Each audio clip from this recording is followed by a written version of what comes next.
What's up, sports fans? Welcome back to another episode of True Sports with MK.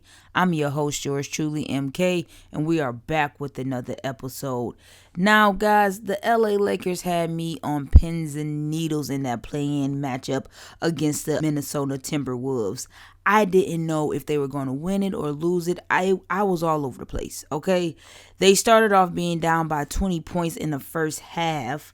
They came into the third and fourth quarter as they always do with a dramatic turnaround as far as coming back and shooting a three by Shooter, and then AD messing it all up to make it go into OT. Luckily, the Lakers came out with the win and now are in the playoffs where they'll face up against the number 2 seed, the Memphis Grizzlies, ladies and gents. So this is what this episode is going to be all about. The Lakers versus the Memphis matchup. And we're going to start it off right now with Ja Morant. We already know he's a dominant finisher in the paint. He's someone that you can't not guard. You know, you're going to have someone on him that's going to lock him down and make sure he does not get that drive to where then AD will have to try to defend and possibly, if cannot defend properly, get in foul trouble early just because of how dominant and how good of a finisher that Ja Morant is when going into the paint full force. Now, that is something that I wanted to look into as far as the matchup that the Lakers will put on Ja Morant as far as their guards. Now, I don't feel like none of the guards on the Lakers team can really properly guard Ja Morant as needed as far as staying in front of him to make sure he don't get that bypass and easy drive to the paint. You know, so I feel like a good matchup probably for Ja Morant. I'm looking at D'Lo probably or Malik Beasley. You know, they haven't played a lot of Malik Beasley or they didn't play a lot of D'Lo in the play-in tournament just because they weren't feeling it. And Shooter, he was on fire. Coach wouldn't put him out. Coach was going to keep him in until he did something that needed him to go on the bench. And throughout that whole playing game, he played phenomenal, giving them the lead in the fourth quarter to possibly win over the game. But unfortunately, they did get that 3-point foul where the Minnesota Timberwolves took it into OT. But Shooter was playing phenomenal in that game, which made him get a lot of playing time. But I feel like the matchup against Ja Morant, Shooter can't guard him. Shooter is going to get bypassed all the time, and then the bigs or even Jared Vanderbilt would have to step in and try to guard him and try to defend the rim. You know, so I feel like they're going to have to get a good matchup on Ja Morant just to hold him down to try to get that win in that series. And Ja Morant is still not as consistent from the three as he would like and as well as the whole team would like. But you still don't want to leave him open for that easy three because he will knock it down if he's left open. So they got to make sure they still look out for him from the three. But Ja Morant, since returning from the suspension, has been on a roll. He's averaging over 20.4 points, 7.7 assists, while also getting a good 5.1 rebounds, as well as averaging about 29 minutes per game. So you see, he's playing phenomenal. He did start off coming off the bench after he came back from the suspension, but now he is a starter, and I know for a fact he's going to be starting throughout this whole series. So the Lakers is going to really have to try to control him.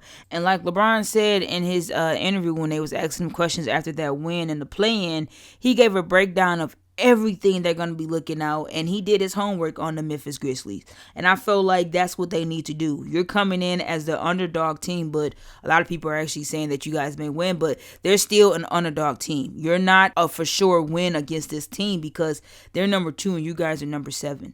They've been dominating the game since the beginning of the season. So LeBron James for sure did his homework and knew what he's going up against. And hopefully he told his teammate the same assignment that he told the press, because the Lakers all needs to know what they're going up against. And like he stated, you have Jared Jackson, who's playing phenomenal. I feel like he's a good big that's going to be a good matchup between him and AD or Jared Vanderbilt, whoever they're going to be checking at that time. And Ja Morant is not the only person on the team. You also have Dillon Brooks, who's playing okay basketball. You know, he's playing great defense on their star players, as well as, like LeBron said, he can shoot. You know, he can shoot a little razzle dazzle, which Dillon Brooks can. Like, you don't want to leave him open. He will knock down the three, and he's a very aggressive, passionate player. Like, he's here for all the smoke, and sometimes when he don't need to get that smoke, he's gonna go at it. And I feel like that's another good quality about him. Like, he has that hunger and grit to go after it no matter what. And in the playoffs, that's a time where you have to say, I'm going to do whatever it takes to get this win. And I feel like Dillon Brooks is that person. And you got Baines who's shooting the three. You have a lot of three-point shooters on their team. I feel like the only thing that they're missing is a dominant center. Steven Adams has been out for majority of the season. He's a dominant part in their team and in their whole organization, because he's that center that's going to leave it all out on the line. You know, he's going to hit those hard screens. He's going to roll. He's going to play dominant defense in the paint. He's going to prevent you from getting any easy buckets. And that's what they're going to need against AD, because AD has been playing phenomenal basketball. After they did that massive trade, he's been coming in playing phenomenal. I mean, phenomenal basketball. And everyone knows that the main assignment is going to have to be controlling AD and LeBron James. They are the score makers on the team, so the defense will definitely have to stick to them throughout this whole conference that they'll be playing up against each other. As well as Bron can pressure defense no matter who's down there or who's in front of him. He's going to make sure he pressures the defense to get that foul no matter what when he's driving into the rack. His ability and strength to get downhill, to use his 250-pound frame to overpower them, is something that has never been seen before. Or the smooth fadeaway jumper that he loves to do in clutch time is something that the defense on the Memphis Grizzlies team will definitely have to look out for, because you don't want to get your bigs or your important players in foul trouble, but that's something LeBron James will definitely do when he's going at that rim full force, full aggression. So you guys got to look out, because that's a hard body to get hit or try to take a charge. I'm moving out the way if it's me. Like I stated before, Adams is out, so Tillman would have to hold off AD in the paint and on the elbow, where he usually gets most of his baskets at. AD has been a dominant force through injuries. He's still out there playing hard basketball, and I feel like he's making a very big change than when he was at the beginning of the season, as well as throughout the games when LeBron was on the bench because of his injury. I feel like AD has to keep this same mentality in order for the Lakers to win in this series, because in my eyes, I'm not giving the Lakers the okay, like they're going to go ahead and win. I'm not doing that, because even though they're Lakers and it's LeBron James, they can always lose. Like the play-in, it kind of looked like they were going to lose that game, but they came back. You cannot play that type of basketball against Memphis Grizzlies. You can't. You're going to lose every time. So I hope they don't play as sloppy as they did in that play-in. Stupid turnovers off the inbound.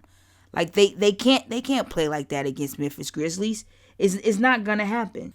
And the Lakers have been playing a very aggressive game, because they are leading the NBA with 26.6 free throws attempts per game. So that shows you that the Lakers can draw fouls and get to that line. The question is, can they make those clutch free throws to get the game over and to get that win? That's something that we're going to have to see, because we know that they can get to the line and get fouls, but can they make these free throws? I feel like that's where a lot of their games came down to, where they lost, is because they were unable to make these free throws. And I feel like that's something that they will have to work on throughout this whole series, is their free throws. Because if you're a team that gets to the line and know you guys get to the line that many times, your main focus is knocking down free throws in practice. Because you know that's what you guys are going to do in that game. Get fouled and get to the line. And AD and LeBron, they are the main ones who are going to do that, because they play aggressive. As well as Reeves, like his way of getting to the rim and getting those fouls, and most of them be and ones, is ridiculous. Like, he's so smooth to where you don't even think like he's going to do something that's going to get the bucket in until he does a nice little fadeaway and gets that foul. You be like, okay, Austin, I see you there. I saw what you did. I didn't think you were going to make it, but I see what you did. That's how Austin Reeves comes out. And I feel like he has been a key player in their organization and on the team, because he's coming out and helping the team, not just shooting threes, but also taking it in and with his playmaking skills. Like, he's getting comfortable where he can make his own plays in his own baskets, where he don't have to feed off somebody. Especially when LeBron is on the bench, I feel like he gets that confidence in his system to be like, all right, let me do this and knock this out the park. Let me go ahead and move around this way and go ahead and get this dub for us or get this basket for us. You know, so Austin Reeves has been a tremendous player for the Lakers organization. As well as Memphis has two players that is top 7 with the most fouls per game. So it's looking like Memphis, you guys play aggressive, but your main two players getting a lot of foul trouble while doing that. So I feel like the Memphis Grizzlies have to watch out for those fouls when playing uptight defense on LeBron James, preferably, because he's going to be the main one with the ball in his hand and controlling the game and making all the plays. So if they can lock him down and not get into foul trouble while doing so, I feel like the Memphis Grizzlies can possibly go on to the next round. But I'm looking at it as this. If the Lakers are healthy throughout the whole series, I have the Lakers in 7 games. If Memphis wins game 1 and game 2, I got Memphis in game 6. So we got, if Lakers healthy, I got them in 7 games, they win in the series. Memphis, if they win the first 2 games, I got them in game 6 winning the series. Y'all hold me to that. Y'all comment y'all viewpoints and who y'all think gonna win that series, because like I stated, a lot of people are rooting for the Lakers to knock out the number 2 seed, but I ain't got that much confidence in them like that just yet. So we go see how this playoff starts. It starts Saturday, April 15th. So I'm ready to see it. I'm ready to see these matchups. It's mostly going to be a lot of the Eastern Conference games starting on Saturday, and one Western Conference with Golden State and the Sacramento Kings. So we got those games happening tomorrow, and then Sunday we got the Lakers versus Memphis, as well as all those other Western Conference games. So I'm excited. Unfortunately I got to work these 2 days of the beginning of the playoffs, but hey, that's what I got a phone and AirPods for. You feel me? So y'all make sure y'all like and subscribe to the podcast on YouTube. Please get me to that 100 subscribers. I will greatly appreciate it. I'm your host, yours truly, MK, and I'm out this thing. Have a good night and get ready for this playoff.